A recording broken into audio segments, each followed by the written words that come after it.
Hello class, today our topic of discussion is complex numbers. Complex number, I have written the definition here.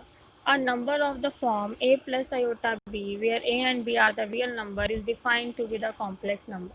That is the number of the form a plus iota b. Here the symbol I is written as iota. For example, 2 plus iota 3 and 4 plus iota minus 1 upon 11, etc. Now, what are the reasons that we need the complex number? In our earlier classes, we come across the problem of quadratic equation like x square plus 1 equals to 0, that gives x square equals to minus 1, and we will stop and we stop there and we can't solve it further. To solve these type of the equation where b square minus 4ac is less than 0, we need the complex number because we need these solutions also to proceed further. So the x square equals to minus 1 we have from x square plus 1 equals to 0. After transferring the root to the right hand side, we get x equals to under root minus 1, that gives us iota. That means the iota is equals to under root minus 1. That is the value of the iota.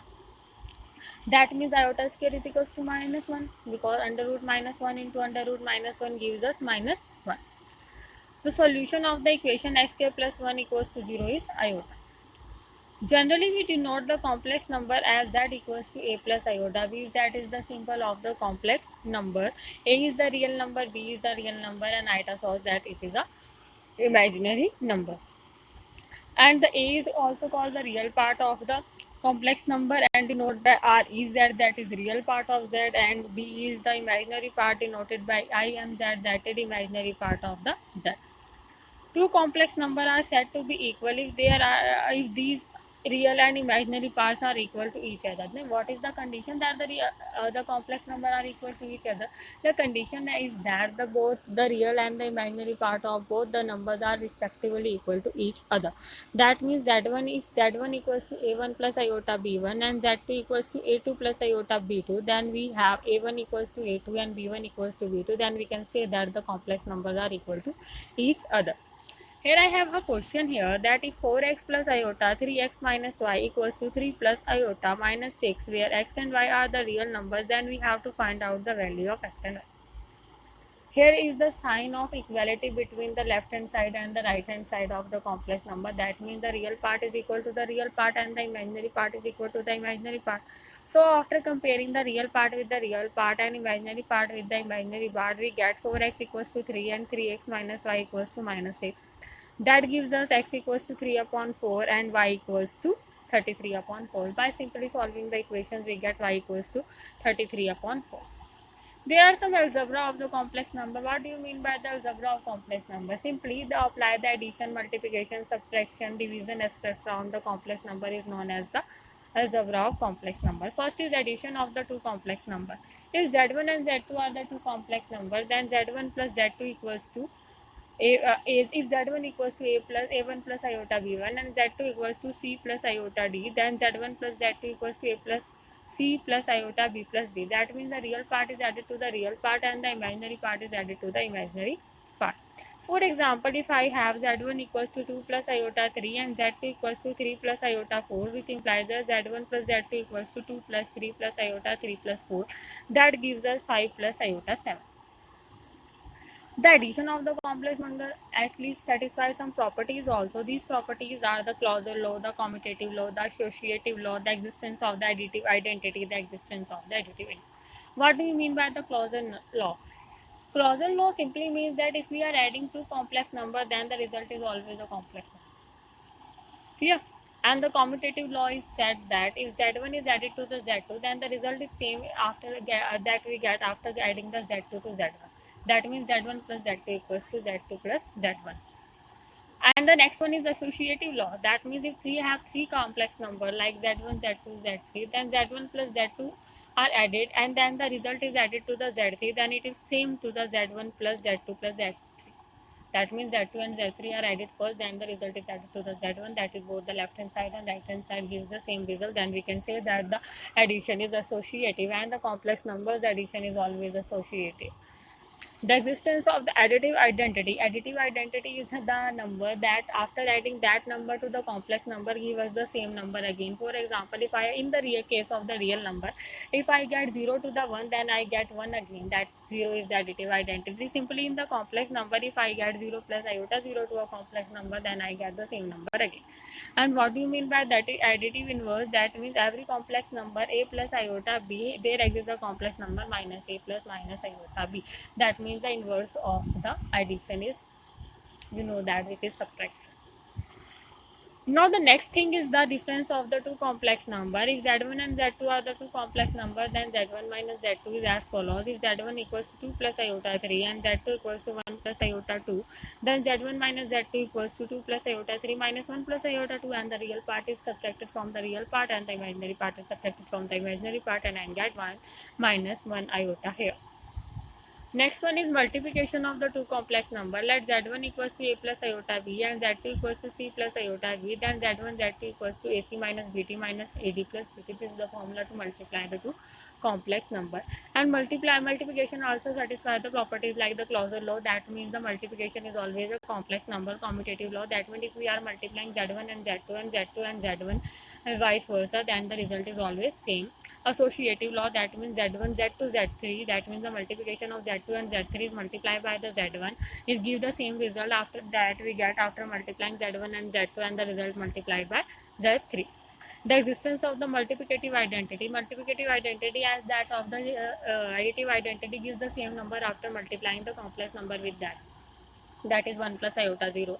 And the here it is the important part, that the existence of the multiplicative inverse. Multiplicative inverse is a upon a square plus b square plus iota plus iota minus b upon a square plus b square, and the multiplicative inverse multiplied by the number gives us the 1. That means that into 1 upon that, that is the inverse of that, gives us 1 always. What is the division of the two complex number? If z1 and z2 are two complex numbers, then z1 upon z2 is simply z1 upon z2. That I have z1 equals to 6 plus iota 3 and z2 equals to 2 minus iota. That means z1 upon z2 gives us 6 plus iota 3 into 1 upon 2 minus iota. 1 upon 2 minus iota is the inverse of 2 minus iota. So we apply the formula of the multiplicative inverse a upon a square plus b square plus minus iota b upon a square plus b square, and we get here 2 plus iota upon 5, and we get 1 upon 5. After taking the LCM we get 12 minus, after solving it we get, multiplying it, we get 12 minus 3 plus iota 6 plus gives us 9 plus 12 iota upon 5. This is the answer. Now what are the powers of 5? Iota cube can be written as iota 2 into iota, that means minus 1 into 1 equals to minus iota. Similarly, iota 4 gives us iota square square, that means minus 1 square gives us 1. Iota 5 gives us iota. Iota 6 gives us minus 1, and iota inverse gives us minus iota. Similarly, iota minus 2 equals to minus 1, iota minus 3 equals to iota, and iota raised to the power minus 4 equals to 1. There are some properties satisfied by the complex number. That means z1 plus z2 whole square equals to z1 square plus z2 square plus 2 z1 z2. That is the formula of the whole square of complex number. Similarly, z1 minus z2 square equals to z1 square plus z2 square minus 2 z1 z2. z1 plus z2 cube equals to z1 cube plus 3 z1 square z2 plus 3 z1 z2 square plus z2 cube. z1 minus z2 cube equals to z1 cube minus 3 z1 square z2 plus 3 z1 z2 square minus z2 cube. z1 square minus z2 square equals to z1 plus z2 into z1 minus z2. The modulus and the conjugate of the complex number. Let z1 equals to a plus iota is a complex number. Then what do you mean by the modulus and the conjugate of the complex number? Modulus of the complex number is written as mod of z. The two lines between which z is written is known as the mod. The mod of z equals to a under root of a square plus b square, where a is the real part of the complex number and b is the imaginary part of the complex number. For example, the mod of 3 plus iota equals to under root of 3 square plus 1 square gives us under root 10. This is the value of the modulus of complex number. The multiplicative inverse of the complex number is given as z inverse equals to 1 upon a plus iota b, that I have told earlier is also known as a minus iota b upon a square plus b square. That gives us mod of the conjugate of z and mod of z square. The bar written here over z is known as the conjugate of the z. That convert the plus sign into the minus sign and the minus sign into the plus sign. Here are some properties like z1 z2 equals to mod of z1 z2 mod of z2 z1 upon z2, the mod is separated and the conjugate is also separated, and here in the fourth part the plus minus sign is written between them and the conjugate are separated over the z1 and z2, and in the division also z1 bar upon z2 bar is gives us the same result. Find the multiplicative inverse of 2 minus 3 iota. I have z equals to 2 minus 3 iota. That means I have to find out the multiplicative inverse that I have written here. That multiplicative inverse is equals to z bar upon mod of z का whole square. That means z equals to 2 minus 3 iota. Z bar equals to 2 minus 3 iota का bar. That converts the minus sign into the plus sign. That gives us 2 plus 3 iota. And mod of z square gives us 2 square plus and minus 3 square gives us 13. After applying the formula of multiplicative inverse, we get 2 plus 3 iota upon 13 equals to 2 upon 13 plus 3 upon 13 iota. Express the following in the form of a plus iota b. I have 5 plus under root 2 iota and 1 minus under root 2 iota. And the second part is iota minus 35. In the first part, I have 5 plus under root 2 iota upon 1 minus under root 2 iota. After rationalizing it, minus sign is converted into the positive sign and multiplying it and solving it by simply the formula of algebra, we get 3 into 1 plus 2 under root 2 iota upon 3, and the 3 is cut by 3 and we get 1 plus 2 under root 2 iota as our answer.